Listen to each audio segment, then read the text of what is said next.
আসসালামু আলাইকুম, শারমিলিনা স্বাগত জানাচ্ছেন টিভি দুপুরের খবরে। ক্রাউন সিমেন্ট শিরোনাম দেখছিলেন, এবারে পুরো খবর। এবার অনির্দিষ্টকালের জন্য বন্ধ ঘোষণা করে সন্ধ্যা ৬টার মধ্যে হল ছাড়ার নির্দেশ দেওয়া হয়েছে ঢাকা বিশ্ববিদ্যালয়ের শিক্ষার্থীদের। সকাল 10টায় উপাচার্য এস এম মাকসুদ কামালের সভাপতিত্বে ঢাকা বিশ্ববিদ্যালয়ের সর্বোচ্চ নীতি নির্ধারণী ফোরাম সিন্ডিকেটের জরুরি সভায় এই সিদ্ধান্ত নেওয়া হয়। কোটা সংস্কারের দাবিতে চলমান আন্দোলনে সোমবার শিক্ষার্থীদের ওপর ছাত্রলীগের হামলা ও সংঘর্ষের পর মঙ্গলবার বিক্ষোভ ছড়িয়ে পড়ে সারা দেশে। শিক্ষা প্রতিষ্ঠান ছেড়ে রাস্তায় নেমে এসে সড়ক মহাসড়ক অবরোধ করেন শিক্ষার্থীরা। মঙ্গলবারও দেশের বিভিন্ন স্থানে সংঘর্ষে রাজধানীতে 2 জন, চট্টগ্রামে 3 জন এবং রংপুরে 1 জন নিহত হয়েছেন। আহতের সংখ্যা 4 শতাধিকেরও বেশি। আইনশৃঙ্খলা পরিস্থিতি নিয়ন্ত্রণে গতকাল বিকেলে ঢাকা, চট্টগ্রাম, বগুড়া, রংপুর ও রাজশাহীতে বিজিবি মোতায়েন করা হয়েছে। আর দুপুর 2টায় নিহত শিক্ষার্থীদের জন্য ঢাকা বিশ্ববিদ্যালয়ের রাজু ভাস্কর্যের পাদদেশে গায়েবানা জানাজা ও কফিন মিছিলের কর্মসূচি দেওয়া হয়েছে সরকারি চাকরিতে কোটা সংস্কারের দাবিতে আন্দোলনকারী শিক্ষার্থীদের পক্ষ থেকে। এদিকে বেলা 3টায় শাহবাগে গতকাল সংঘর্ষে নিহত ছাত্রলীগ কর্মী সবুজ আলী নামাজে জানাজা অনুষ্ঠিত হবে বলে জানানো হয়েছে দলের পক্ষ থেকে। এখন জন্ম সনদ দিয়ে খোলো বিকাশ স্টুডেন্ট অ্যাকাউন্ট। নিজের বিকাশ নিজে কর। পুলিশকে এই ক্যাম্পাসে ঢোকার অনুমতি কে দিল? ঢোকার পরেও তারা শিক্ষার্থীদের উদ্দেশ্য করে গ্রেনেড মারার সাহস এবং অনুমতি কার থেকে পেল? এই জবাব পুলিশকে দিতে হবে, ঢাকা বিশ্ববিদ্যালয় প্রশাসনকে দিতে হবে। সকল পুলিশ সহ আইন শৃঙ্খলা বাহিনীকে অপসারণ করতে হবে। আমাদের ক্যাম্পাসে আমরা কোনো পুলিশের কোনো সন্ত্রাসীদের উপস্থিতি চাই না। ভার্সিটির হলগুলো বন্ধ হলে আমাদের এই মুভমেন্টটা পুরোটাই নষ্ট হয়ে যাবে। আমরা এতদিনে যা গেইন করছি আমরা বন্ধ হতে দিব না। নষ্ট হবে বিষয়টা এমন না, আমাদের এই সংগ্রাম চলছে কোটা বাতিলের, এটা চলবে। দর্শক, এই বিষয়ে জানতে এখন যাচ্ছি ঢাকা বিশ্ববিদ্যালয় ক্যাম্পাসে। সেখানে আছেন আমাদের সিনিয়র করেসপন্ডেন্ট তামজিদ সুমন। তামজিদ, শিরোনামে যেমনটি আমরা জেনেছি যে উপাচার্য ভবনের সামনে সতর্ক আইন শৃঙ্খলা বাহিনী। আপনার কাছে জানতে চাই যে ইতিমধ্যে সিন্ডিকেটের সভায় সব বিশ্ববিদ্যালয় বন্ধ ঘোষণার পর রেজিস্ট্রার ভবন এবং উপাচার্য বাসভবনের আশেপাশে অবস্থা আপনি কেমন দেখছেন?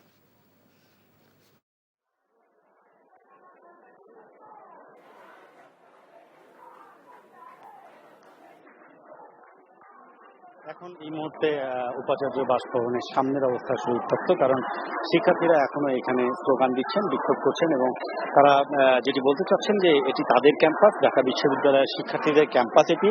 এখানে কেন আইন শৃঙ্খলা বাহিনীর সদস্যরা এভাবে অবস্থান নিয়েছেন? পুলিশ র্যাবের পাশাপাশি তারা যেটি বিক্ষোভ করে বলছেন যে বিজিবির সদস্য কেন এখানে আনা হয়েছে, তাদের কাজ সীমান্ত রক্ষা করা তাদের কাজ, তারা কেন ক্যাম্পাসে এসেছেন, এই ক্ষোভটি আসলে বারবার প্রকাশ করা হচ্ছেন এবং তারা ভিসির কাছেও ক্ষোভ প্রকাশ করে বিভিন্ন স্লোগান দিচ্ছেন। তারা বলছেন যে কেন হল ভ্যাকেন্ট করা হলো, তাদের এই শান্তিপূর্ণ আন্দোলনকে কেন তারা এই বিশ্ববিদ্যালয় কর্তৃপক্ষ জমাতে চাচ্ছে এবং হলগুলো কেন বন্ধ করে দেওয়া হলো, সেটির বিষয়ে তারা ক্ষোভ প্রকাশ করছে। এবং আপনি জানেন যে সকালে ভিসির কার্যালয়ে প্রথম দফায় এবং দ্বিতীয় দফায় ভিসির বাসভবনে যে সিন্ডিকেট সভা হয়েছে, সেই সভা থেকে কিন্তু সিদ্ধান্ত এসেছে যে আজকে সন্ধ্যা 6টার মধ্যে এই শিক্ষার্থীদেরকে হল ছেড়ে যেতে বলা হয়েছে। এবং ভোর থেকে আমরা দেখছি, এই সিদ্ধান্তের আগে থেকে আমরা বেশ কিছু শিক্ষার্থীকে হল ছেড়ে যেতে দেখেছি এবং সিদ্ধান্ত দেওয়ার পর থেকে কিন্তু আস্তে আস্তে শিক্ষার্থীরা বেরিয়ে যাচ্ছেন। এবং কিছু শিক্ষার্থীদের সাথে আমাদের কথা হয়েছে, তারা বলেছেন যেহেতু সিন্ডিকেট সবাই সিদ্ধান্ত হয়েছে যে কারণে তারা হল ছাড়ছেন। এবং তারা আরেকটি কথা বলছেন যে তারা যেসব এলাকা থেকে এসেছেন তাদের বাড়িতে তাদের অভিভাবক মাতা পিতারা উদ্বিগ্ন, তাদের বাড়ি থেকে বলা হচ্ছে যে এই পরিস্থিতিতে তারা যেন চলে যান, যেহেতু হল ভ্যাকেন্ট করলে হলের যে সুযোগ সুবিধাগুলো থাকে সেগুলো বন্ধ হয়ে যাবে। সেই কারণেও কিন্তু শিক্ষার্থীরা বলছেন যে এখানে থাকা সম্ভব হবে না, সেজন্য তারা এরই মধ্যে অনেকেই চলে গেছেন। এবং এইখানকার পরিবেশ যদি আমি বলি তাহলে কিন্তু আইন শৃঙ্খলা বাহিনীর বিপুল সংখ্যক সদস্য মোতায়েন রয়েছে, পুলিশ র্যাবের টহল চলছে, হলগুলোর সামনে সামনে আইন শৃঙ্খলা বাহিনীর সদস্য রাখা হয়েছে এবং ভিসির কার্যালয়ের সামনের যে পরিস্থিতিটি সেটি হচ্ছে এই প্রধান ফটকের সামনে বিজিবির কিন্তু বেশ কিছু সংখ্যক সদস্য এখানে অবস্থান করছেন, র্যাবের সদস্য অবস্থান করছেন এবং পুলিশের সদস্য অবস্থান করছেন। শিক্ষার্থীরা এই যে র্যাব, পুলিশ এবং বিজিবির সদস্যদের সামনে যে বিক্ষোভ করছেন, তারা তাদের বিরুদ্ধে স্লোগান দিচ্ছেন এবং তাদেরকে অনেক ক্ষেত্রে বলছেন যে তারা কেন এখানে এসেছেন, তাদের অন্য কাজ নেই জন্য ছাত্রদেরকে দমন করতেই তারা এসেছেন। সব মিলিয়ে এখানকার পরিবেশ উত্তপ্ত এবং শিক্ষার্থীরা চাচ্ছেন না যে হল ভ্যাকেন্ট হোক এবং ভিসির যে সিদ্ধান্ত দিয়েছেন সিন্ডিকেট সভায় সেই সিদ্ধান্তকে তারা আসলে মেনে নিচ্ছেন না এক প্রকার। তবে নিরুপায় হয়ে অনেক শিক্ষার্থী হল এর মধ্যে ত্যাগ করেছেন। লিনা। জানছিলাম ঢাকা বিশ্ববিদ্যালয়ের সর্বশেষ পরিস্থিতি। এদিকে ঢাকা বিশ্ববিদ্যালয় এলাকায় নিরাপত্তা জোরদার করা হয়েছে, মোতায়েন রয়েছে বিজিবিও। দর্শক সেখানে আছেন আমাদের সিনিয়র করেসপন্ডেন্ট আপেল শাহরিয়ার, আমরা সরাসরি যুক্ত হচ্ছি তার সঙ্গে। আপেল, দুপুর 2টায় কিন্তু আমরা জানি যে নিহত শিক্ষার্থীদের জন্য ঢাকা বিশ্ববিদ্যালয়ের রাজু ভাস্কর্যের পাদদেশে গায়েবানা জানাজা এবং কফিন মিছিলে কর্মসূচি দেওয়া হয়েছিল আন্দোলনকারী শিক্ষার্থীদের পক্ষ থেকে। তো সেটি শুরু হয়েছে কিনা, এবং আপনার কাছে আরও একটি প্রশ্ন যে ছাত্র সংগঠনগুলোর আরও কোনো নতুন কর্মসূচি তারা দিয়েছেন কিনা, সেই বিষয়ে কি তথ্য আছে?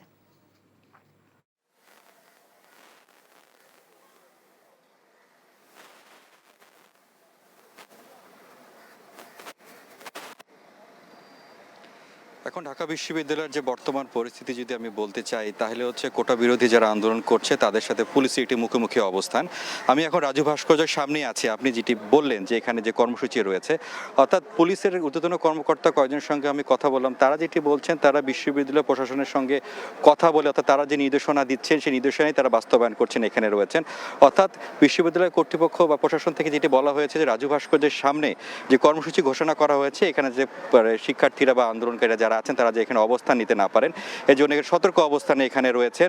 এবং রাজধানীর, অর্থাৎ যে রাজধানীর ক্যাম্পাসের বাইরেও রাজধানীতেও কিন্তু যাতে কোনোদিন অনাকাঙ্ক্ষিত ঘটনা না ঘটে, আপনাকে বলে রাখি যে আন্দোলনকারীরা কিন্তু বলেছিলেন যে 2টার দিকে যে কর্মসূচি তারা ঘোষণা করেছেন, অন্যান্য ক্যাম্পাস যারা রয়েছেন, তিতুমির কলেজ, ঢাকা কলেজ, জগন্নাথ বিশ্ববিদ্যালয়, ওইখানকার যারা শিক্ষার্থীরা যারা রয়েছেন তারা যাতে কর্মসূচিতে অংশ নেয় এই জন্য কিন্তু তারা একটি নির্দেশনা দিয়েছেন।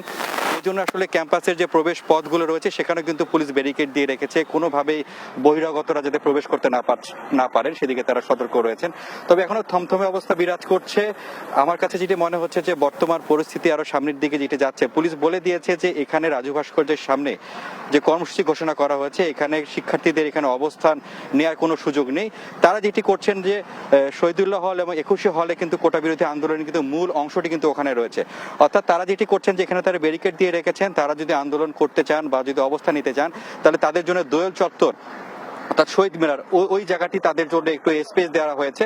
তারা যদি আন্দোলন করতে চায় তারা ওইদিকে থাকবেন, তারা যাতে এদিকে না আসে, অর্থাৎ রাজু ভাস্কর্যের সামনে যাতে না আসে, এই জন্য তারা এখানে সতর্ক অবস্থানে রয়েছে। জানছিলাম ঢাকা বিশ্ববিদ্যালয়ের এই মুহূর্তের সার্বিক পরিস্থিতি। দর্শক, এই মুহূর্তে বায়তুল মোকাররমের উত্তর গেটে আছেন আমাদের স্পেশাল করেসপন্ডেন্ট ইমরুল আহসান, আমরা সরাসরি যাচ্ছি তার কাছে। ইমরুল, আমরা জেনেছি যে শিক্ষার্থীদের আন্দোলনে নিহতদের স্মরণে গায়েবানা জানাজা অনুষ্ঠিত হওয়ার কথা রয়েছে এবং সেখানে বিএনপির মহাসচিব মির্জা ফখরুল ইসলাম আলমগীর সহ দলের নেতৃবৃন্দের অংশ নেওয়ার কথা রয়েছে। তো আপনার কাছে জানতে চাই যে জানাজার কি খবর আছে, সেটা শুরু হয়েছে কিনা, এবং সেখানে আইন শৃঙ্খলা রক্ষাকারী বাহিনীর তৎপরতা আপনি কেমন দেখছেন?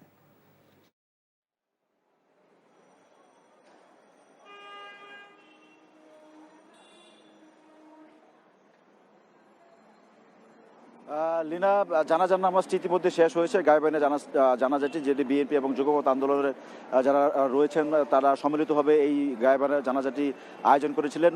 জোহরের নামাজের পরপরই জানাজার নামাজটি অনুষ্ঠিত হয়। বিএনপির মহাসচিব মির্জা ফখরুল ইসলাম আলমগীর সেখানে উপস্থিত ছিলেন। এছাড়া বিএনপির স্থায়ী কমিটির সদস্য মির্জা আব্বাস এবং আমির খসরু মাহমুদ সহ কেন্দ্রীয় নেতারা ওই গায়েবানা জানাজায় অংশ নেয়। তবে জানাজার পরপর দলের সিনিয়র নেতারা যখন এই বায়তুল মোকাররম উত্তর গেট থেকে চলে যান, তখন বিএনপি নেতাকর্মীরা একটি মিছিল বের করার চেষ্টা করেন। তখন আসলে মিছিলকে ছত্রভঙ্গ করার জন্য পুলিশের পক্ষ থেকে ধাওয়া দেওয়া হয়। তখন একটি সংঘর্ষের সূত্রপাত হয়। প্রায় 20-25 মিনিট ধরে এই সংঘর্ষটি চলে। এখন জন্ম সনদ দিয়ে খোলো বিকাশ স্টুডেন্ট অ্যাকাউন্ট, নিজের বিকাশ নিজে কর। 10 মিনিট আগে এই সংঘর্ষটি থেমেছে। পুলিশ এই নেতাকর্মীদের ছত্রভঙ্গ করার জন্য ফাঁকা গুলি এবং সাউন্ড গ্রেনেড নিক্ষেপ করে এবং বিএনপির তরফ থেকে বিএনপির কর্মীরা তারা পাল্টা ইট পাটকেল ছুড়ে আসলে প্রতিরোধ করার চেষ্টা করে। এক পর্যায়ে তাদেরকে ধাওয়া দিয়ে আজাদ প্রোডাক্টস এবং বিভিন্ন গলিতে তাদেরকে হটিয়ে দেওয়া হয়। সকাল থেকে আমরা দেখেছিলাম যে এই বিএনপির এই গায়েবানা জানাজাকে ঘিরে বায়তুল মোকাররমের চারপাশে চতুর্দিকে যে গেট রয়েছে, ঢোকার সেইখানে পুলিশ বিপুল সংখ্যক পুলিশ মোতায়েন করা হয়। সিনিয়র নেতা ছাড়া আসলে নেতাকর্মীদের ওইভাবে কাউকে ঢুকতে দেওয়া হয়নি। কয়েকজনকে জানাজার নামাজের আগেই তাদেরকে গ্রেফতার করা হয়েছে এবং সংঘর্ষের পর কয়েকজনকে গ্রেফতার করা হয়েছে। জানাজার নামাজের পর বিএনপির মহাসচিব মির্জা ফখরুল ইসলাম আলমগীর উনি বক্তব্য রেখেছিলেন এবং তিনি যেটা বলেছেন যে চলমান যে শিক্ষার্থীদের আন্দোলন, সেই আন্দোলনে আসলে বিএনপি সরাসরি সম্পৃক্ত নেই। দলের অবস্থানটি তিনি স্পষ্ট করেছেন এবং বিএনপি তাদের নৈতিক অবস্থানে এই আন্দোলনের রয়েছে, সেই অবস্থানটি তিনি পুনর্ব্যক্ত করেছেন এবং গত রাতে তাদের কেন্দ্রীয় কার্যালয়ে নয়াপল্টনের যে পুলিশের অভিযানটি চালানো হয়েছে সেটিকে তিনি নাটক হিসেবে আখ্যায়িত করেছেন এবং চলমান ছাত্রদের যে আন্দোলনের যে গতকাল নিহত হয়েছেন তার নিন্দা তিনি জানিয়েছেন এবং অভিযোগ করেছেন যে সরকার আসলে পুলিশ বাহিনী এবং দলীয় কর্মীদের দিয়ে এই আন্দোলনকে দমন করার চেষ্টা করছেন এবং তিনি আহ্বান জানিয়েছেন যে ছাত্রদের আন্দোলন যে যৌক্তিক দাবি, সেই দাবি মেনে নেওয়ার জন্য ছাত্রদের সাথে সরকারের আলোচনায় বসার একটি আহ্বান তিনি জানিয়েছেন। লিনা। বায়তুল মোকাররমের উত্তর গেট থেকে জানছিলাম বিএনপি ঘোষিত গায়েবানা জানাজার খবর। কোটা সংস্কারের দাবিতে আন্দোলনে নিহত শিক্ষার্থীদের গায়েবানা জানাজা দেশে বিভিন্ন স্থানে অনুষ্ঠিত হয়েছে। রংপুরে বীরগঞ্জে 2 দফা জানাজা শেষে বাবনপুর গ্রামে পারিবারিক গোরস্থানে দাফন করা হয়েছে আবু সাইদকে। সকালে মুন্সিগঞ্জ শহরের থানারপুর এলাকার জেলা বিএনপি কার্যালয়ের নিচে গায়েবানা জানাজার আয়োজন করে। জানাজা চলাকালীন সময়ে পুলিশ ইমাম আব্দুর রহমান হিরণ ও শহর বিএনপির সদস্য সচিব অ্যাডভোকেট মাহবুবুল আলম স্বপনকে ধরে নিয়ে যায়। পণ্ড হয়ে যায় জানাজা। পটুয়াখালী বিজ্ঞান ও প্রযুক্তি বিশ্ববিদ্যালয়ের শিক্ষার্থীরা বিশ্ববিদ্যালয়ের গেট সংলগ্ন সড়কে গায়েবানা জানাজায় অংশ নেয়।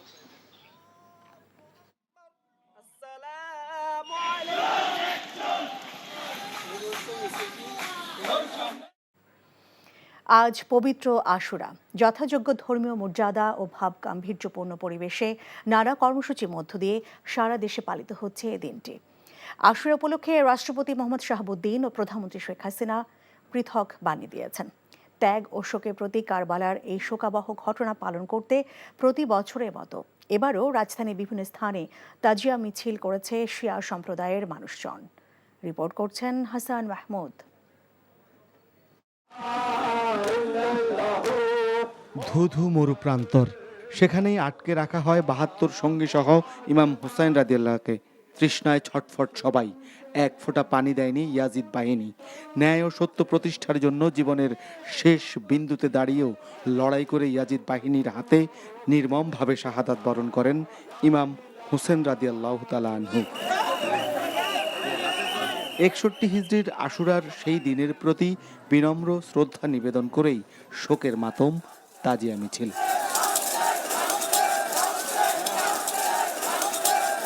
সেদিনের সেই ইতিহাস পৃথিবী থেকে অন্যায় আর অবিচার দূর করতে সহায়ক হতে পারে বলে মনে করেন অংশগ্রহণকারীরা। এই ইসলামের পথে সত্যের পথে চলছে, কখনো মাথা নত করেনি অন্যায়ের বিরুদ্ধে। জুলুম নির্যাতনের বিপক্ষে যে আওয়াজ তুলছে, সেই চেতনা নিয়ে আজকে আমরা এই মহরমের স্মরণ মাতামে অংশগ্রহণ করেছি। রাজধানীর বকশীবাজারের হোসনি দালান থেকে বের হয়ে শিয়া মতাবলম্বীদের তাজিয়া মিছিল শেষ হয় জিগাতলায়। অন্যদিকে মোহাম্মদপুর থেকে আরও একটি তাজিয়া মিছিল বের হয়ে বিভিন্ন সড়ক প্রদক্ষিণ করে শেষ হয় এলেন বাড়িতে। মিথ্যার বিরুদ্ধে সত্যের লড়াই। ইমাম হাসানের স্মরণে আজকে এই দিনটিকে আমরা পালন করি। উনাকে যে নির্মমভাবে শহীদ করা হয়েছে, এই হত্যার আমরা প্রতিবাদ জানাই। পৃথিবীর সৃষ্টি থেকে ইসলামের ইতিহাসের নানা বাঁকে গুরুত্বপূর্ণ সব ঘটনার সাক্ষী 10ই মহররম বা আশুরা।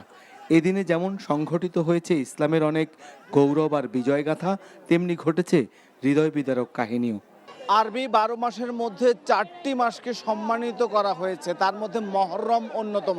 আর মহররমের মধ্যে 10ই মহররম অর্থাৎ আশুরা আরও বেশি তাৎপর্যময়।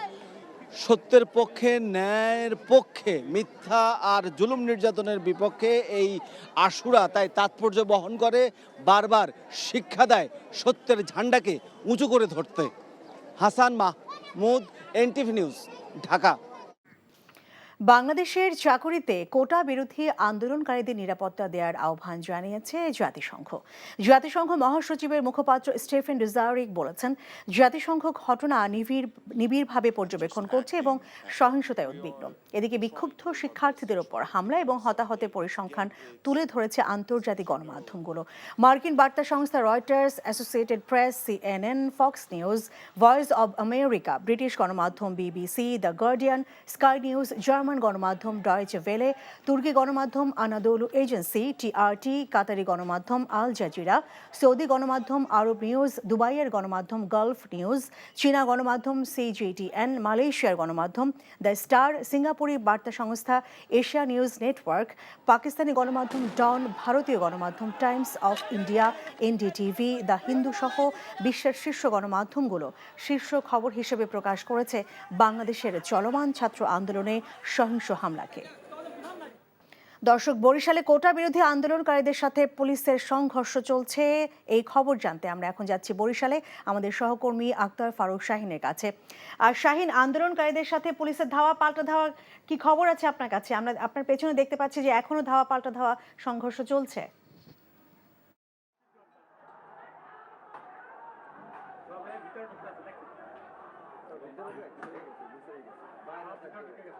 লীনা, আমি এই মুহূর্তে দাঁড়িয়ে আছি বরিশাল নগরীর নতুল্লাবাদ কেন্দ্রীয় বাস টার্মিনাল এলাকা এবং এখানে প্রায় 1 ঘন্টা ধরে পুলিশের সঙ্গে কোটা আন্দোলনের পক্ষে যারা আছেন সেই শিক্ষার্থীদের সংঘর্ষ চলছে।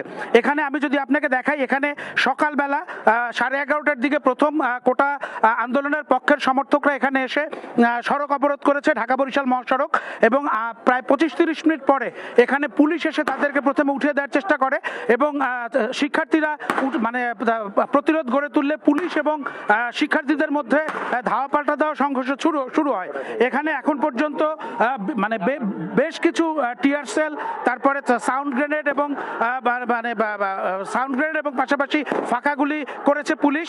এবং এই মুহূর্তে আপনি যদি দেখেন যে পুলিশ এই নতুল্লাবাদ বাস টার্মিনালের ডান দিকে অবস্থান নিয়ে আছে এবং এটি ঢাকা বরিশাল মহাসড়কের একেবারে একটি কেন্দ্রস্থল এবং এটি বরিশাল শহরে ঢোকারও কিন্তু প্রবেশদ্বার। এখানে আপনি যদি দেখেন পুলিশ এখানে অবস্থান নিয়ে আছে। পাশাপাশি আমি যদি বাম দিকটা আপনাদেরকে দেখাই, শিক্ষার্থীরা কিন্তু প্রতিরোধ গড়ে তুলে অনেকটাই ভেতরে ঢুকে গেছে এবং তারা মুহুর্মুহু ইটপাটকেল ছুটছে পুলিশের দিকে। এর পাশাপাশি পুলিশও কিন্তু খানিকক্ষণ পরপর টিয়ার সেল ছুড়ে পরিস্থিতি নিয়ন্ত্রণে আনার চেষ্টা করছে এবং এখানে সাউন্ড গ্রেনেডও ছড়া হচ্ছে। তো সবকিছু মিলে এখানে আসলে রণক্ষেত্রের পরিস্থিতি চলছে এবং দুপক্ষের মধ্যে তীব্র সংঘর্ষ চলছে পুলিশ এবং শিক্ষার্থীদের মধ্যে। লীনা, বরিশাল থেকে জানছিলাম কোটা আন্দোলনের খবর। কোটা আন্দোলনকারীদের সাথে ছাত্রলীগের সংঘর্ষের ঘটনায় চট্টগ্রামের 2 থানায় 4টি মামলা হয়েছে। নগরীর পাঁচলাইশ ও খুলশী থানায় এই 4টি মামলা দায়ের করা হয়। এসব মামলায় অজ্ঞাত 400 থেকে 500 জনকে আসামি করা হয়েছে। এদিকে নিহতদের লাশ মঙ্গলবার দিবাগত রাত 3:30টার দিকে চট্টগ্রাম মেডিকেল কলেজের মর্গে ময়নাতদন্ত শেষে স্বজনদের কাছে হস্তান্তর করা হয়েছে। দেশে ক্রীড়াঙ্গনে সর্বপ্রথম আন্তর্জাতিক স্বর্ণজয়ী শুটার আতিকুর রহমান আর নেই। ইন্না লিল্লাহি ওয়া ইন্না ইলাইহি রাজিউন। আজ বুধবার সকালে শহীদ সোহরাওয়ার্দী হাসপাতালে 59 বছর বয়সে মৃত্যুবরণ করেন তিনি। তার মৃত্যুতে শোক জানিয়েছেন Bangladesh shooting federation. 1990 Auckland Commonwealth গেমসে বাংলাদেশের হয়ে দলীয় ইভেন্টে আব্দুস সাত্তার নিনির সঙ্গে জুটি বেঁধে 10 মিটার এয়ার পিস্তলে স্বর্ণপদক জেতেন এই অ্যাথলেট। তার মৃত্যুতে শোকের ছায়া নেমে এসেছে ক্রীড়াঙ্গনে। 1994 সালে ক্রীড়াঙ্গনে অবদানের জন্য স্বাধীনতা পুরস্কার জিতেছিলেন আতিকুর রহমান। খবর শেষ করছি, তবে যাবার আগে ক্রাউন সিমেন্ট শিরোনামগুলো জানিয়ে দিচ্ছি আরও একবার। ঢাকা বিশ্ববিদ্যালয় সহ বেশিরভাগ বিশ্ববিদ্যালয়ে বন্ধ ঘোষণা, উপাচার্য ভবনের সামনে সতর্ক আইন শৃঙ্খলা বাহিনী। শিক্ষার্থীদের আন্দোলন ছিনতাই করেছে বিএনপি, জামাত, কাদের। নয়াপল্টন কার্যালয় বন্ধ করে রেখেছে পুলিশ। পবিত্র আশুরা আজ, ত্যাগ ও শোকের প্রতীক কারবালা বিয়োগান্তক ঘটনার স্মরণে শিয়া সম্প্রদায়ের তাজিয়া মিছিল। এই ছিল দুপুরের খবরে। 5টা দেশের খবর দেখার আমন্ত্রণ রইল। এতক্ষণ সঙ্গে থাকার জন্য ধন্যবাদ সবাইকে।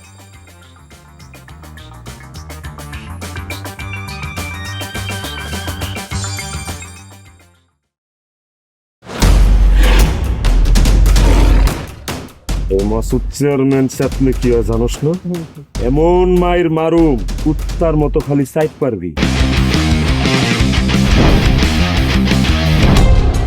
তুই যদি আমার বউ হস, তুই হবি রাজরানী আর আমার বউ টুনি বিবি হইব তোর বান্দি।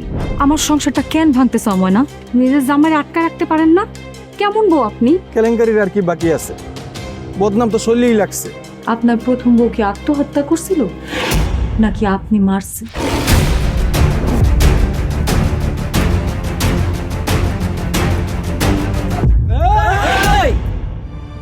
ময়না তো পালাইতে চায় না। ওরে পালাইতে হইবই। ময়না রে, তুই আমারে মাফ করে দিস মা। আমারে খাওয়ানোর মধ্যে বিষ মাখায় মেরা ফলাইতে চাচ্ছে। মাইরা একেবারে আম গাছের লগে ঝুলাই দিবেন যেমনি আপনার বড় বড় মাইরা ঝুলাইছিলেন।